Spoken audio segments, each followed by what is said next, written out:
Hey guys, it's Cody with Lonestardiggin back here again on another job. So I actually built this carport for this gentleman, and said he didn't need any gravel in here right now, and I think he come down and got stuck a little bit. So now he wants a load of gravel. I'm got my skid loader in here and going to take out. It's kind of bad because all this is kind of high, and so everything's kind of running into his, well, it's not running into it, but if I put the gravel right on top of the dirt like it is, it would run into his garage and just kind of flood everything. So I'm gonna have to cut everything down a couple of inches to make up for the gravel. That way it doesn't flood him anywhere, have any trouble. So I'll set y'all up. I'm going to cut this down a couple inches and just throw the dirt over here to the side and pile it up for now. Actually, that's what I just got done doing, is building that RV cover, this carport. So that's why I hadn't been able to put too many videos out. Been doing other stuff besides the dirt work. So I'll set y'all up on this. I'm going to cut this down, and then we'll put some gravel back in here. Y'all stay tuned.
Well, I finished up.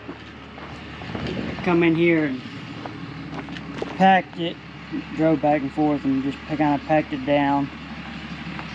So the whole reason why he didn't want me to at first was because he didn't know where the water line is on this property, where all the water lines go and everything. And so he was worried that I might end up hitting the water line. Trying to kick these rocks over here. He knows that there's a water line in here, but he doesn't know where it goes. And I told him I needed to cut this down to cut it down, because if I would have just put the gravel on top of the existing ground, then it would have definitely flooded inside his garage, because it would have been higher and I would have just dammed it up.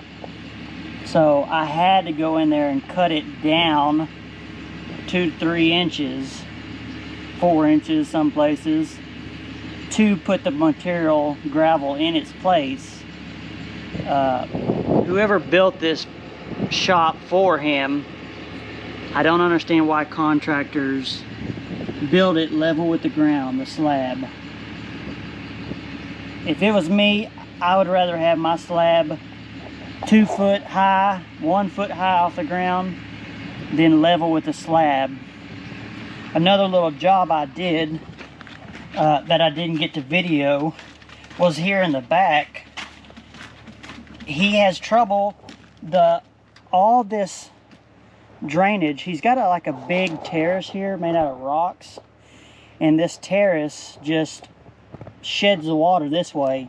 You got the water coming off of the shop, you got the water coming off of this, and as low as it is to the ground, the water had nowhere to go right here.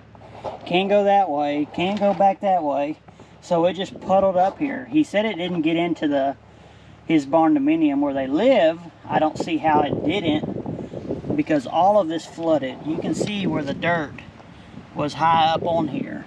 So I had to come in here by hand. Can't get a machine back in here, not my machines, and dig all this out by hand, and then bring all this rock in to kind of let that rock drain, to let the water drain through the rock. Now he has no problems with his shop, brand new shop flooding, and that's kind of the same issue he had in the front, because the builder had built the slab so low to the ground, flush with the ground, that the water had nowhere to go. So I had to cut it down. I had to cut all this down, and he was worried I might hit the water line. But after he got stuck the first time from his truck, here by himself, he got stuck. He said, just go ahead. If we hit the water line, we hit the water line. And I didn't, luckily. People that buy these places, they don't know for sure where the water lines are, electric lines. Kind of got an ideal, you know, on stuff, but not for sure. I went ahead and took this. This was a hump. All this water comes from that way going this way, and there was a hump right there damming it up. So now all this water is going to come right here, come up against his slab, and then run out. All this is coming down. All this is watershed pointing this way. So it's kind of hard to work with stuff when so much of it's like a watershed, and your slabs are so low, and you know, the builder doesn't think about watershed and where the water's going to go and all that kind of stuff. But I think this will be good. They got a good 3-4 inches of gravel here. I'm sure the water's going to come in here, but you know, there's no way around it.